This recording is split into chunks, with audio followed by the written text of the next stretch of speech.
Congrats, Ollie. 100 games, mate. What does it mean? I know you've loved the club since you've come here. What does it mean to you? Yeah, no, it's very special. Someone told me the other day I get my name on the locker now, so that's there forever and no one can touch that. So very honoured to play 100 games for this great club and hopefully many more to come. You were rapid to 50, weren't you?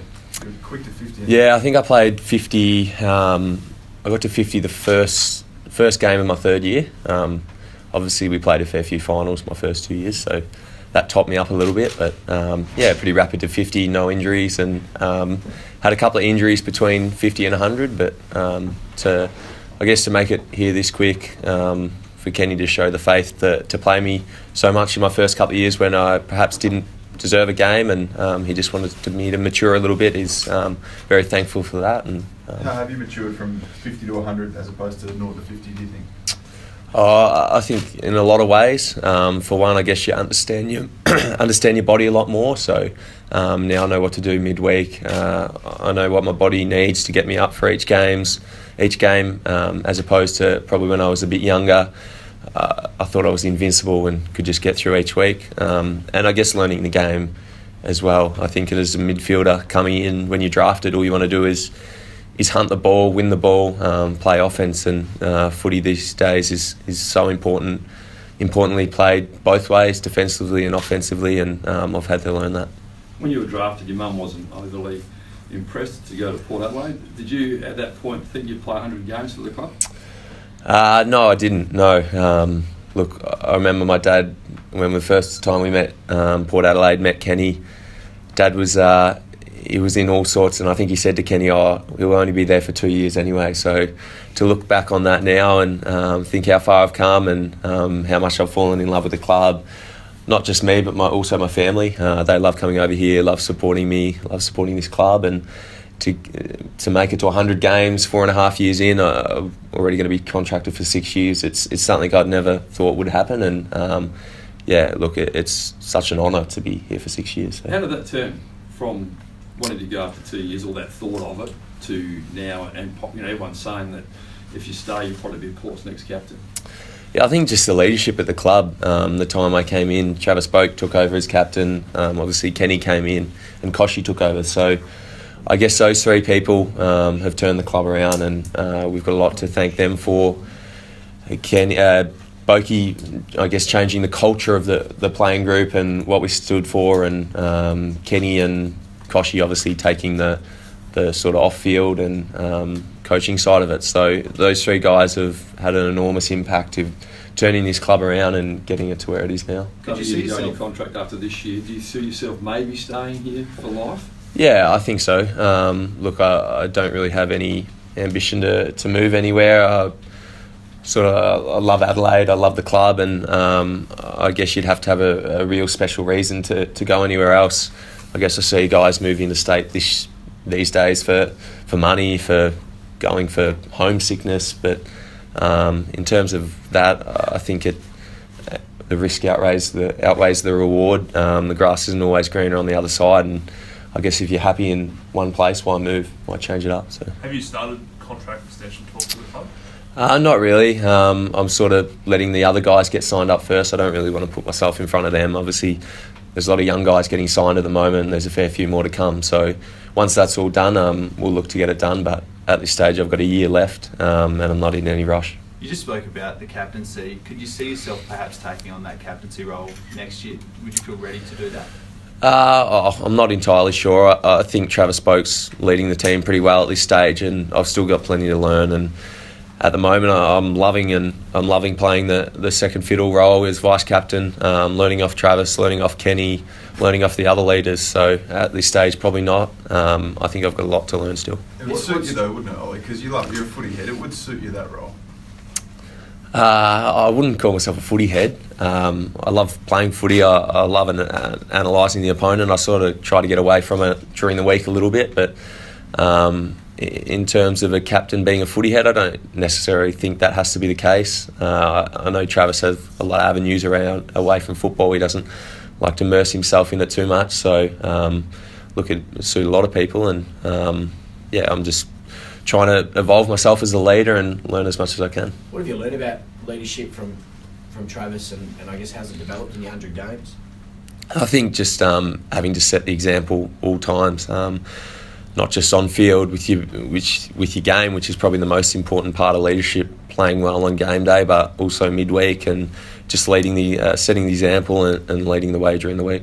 How much do you enjoy? We've probably pumped this up a lot this year, but from your mouth, how much do you enjoy playing with Sam Powell-Pepper? Oh, it's unreal. I said on radio yesterday, we sort of combine well. I've sort of got the ability to run and have a bit more of a fitness base than him, but just his speed is something I don't have, and I think they just combine well. You probably saw on the weekend that tackle on Yo, just the amount of speed he had to get from 10 metres behind him to spear tackling him is something special and something I haven't seen before. And his will for the contest and just wanting to almost hurt people is very special. And just on that tackle, how's he been travelling this week? Do you know kind of how he's going? Yeah, he's fine. He's going to train today. It wasn't a dislocation or anything. It was just a bit of a stinger on the shoulder, and as you saw, he played the game out. So he's a tough 18-year-old, and he'll be fine this week. And just on injuries quickly, Matthew Broadbent, has he been going all right? Yeah, he has been. He's been doing a fair bit of running. I think Kenny said he was 50-50 this week, which we'll see how he trains today, and he might be a possibility to play. He may not be, so we'll wait and see. What's next for you as your evolution as a player? Obviously, you're a terrific footballer. What do you want to do next to get better? I just want to keep playing consistent football and take my game to the next level. I'd love to kick a few more goals, help the forwards out, and I've had a fair few shots on this year and missed them. Probably the same trend as our team, but I'd love to hit the scoreboard a little bit more, which may mean going forward playing a bit extra game time. But at the moment, I've got a role to play, and I'm just trying to play that the best I can. Just on the team, I mean, you're obviously in a pretty good position. Do you put top four on the agenda at all, or do you speak about that as a group? No, we don't speak about that at all. The competition's that even this year, and I guess you can't put your mind ahead to something like that. You can't get caught up in wanting to be top four, wanting to be top two. So at the moment, we just, as the old footy cliche says, 1 week at a time. And if we win enough games at the end of the year, the results will take care of themselves and we'll be top four. But at this stage, we just got to focus on winning. Given the evenness of the comp, though, do you ever look ahead and think it would be invaluable to have that double chance or to have a home final, just given how even everything is? Oh, definitely, yeah. Everyone wants to finish top four. Bulldogs was a bit of an anomaly last year, winning a grand final out of the top four, and history says it won't repeat itself. So obviously everyone's striving to be as high on the ladder as they want.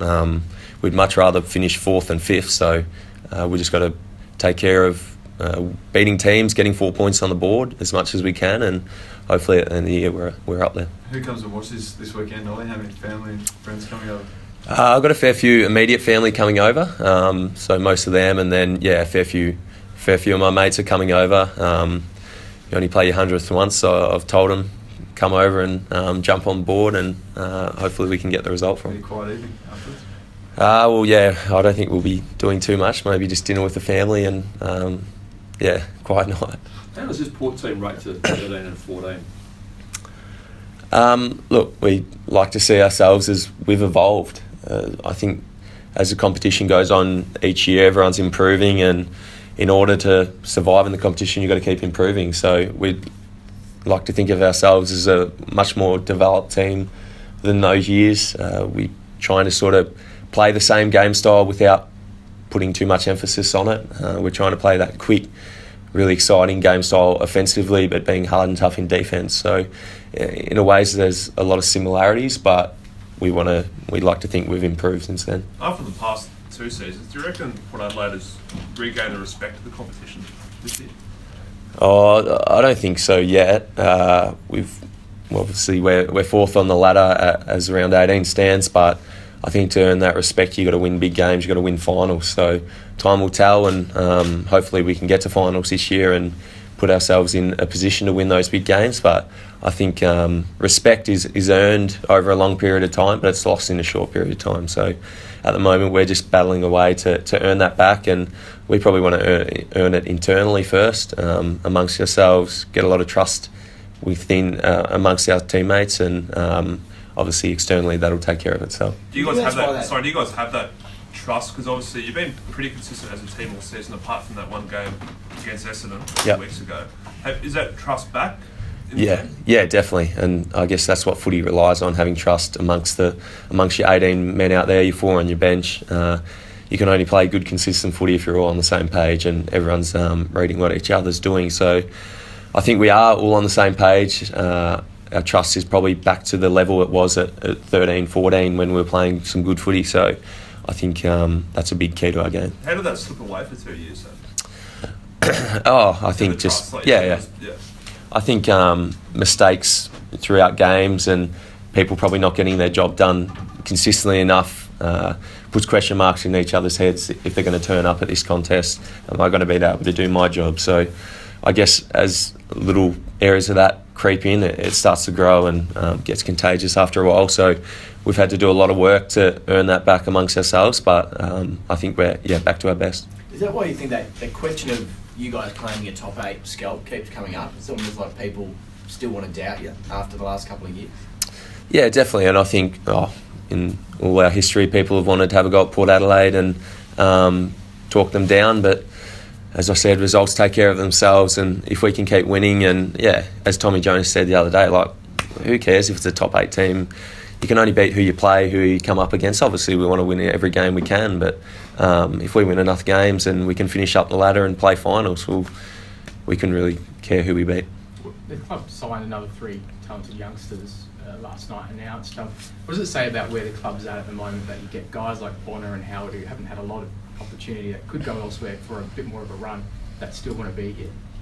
I think it just shows the club's in a great position. The boys feel like they want to stay here, be a part of something. We've got really great relationships between every player on the list, I think, and there's no divides between players, between groups of players. Everyone gets along well and everyone loves playing here. So it's really exciting to see those 3 guys sign, and there's plenty more to come, I think. Ollie, what do you make of the opposition this weekend?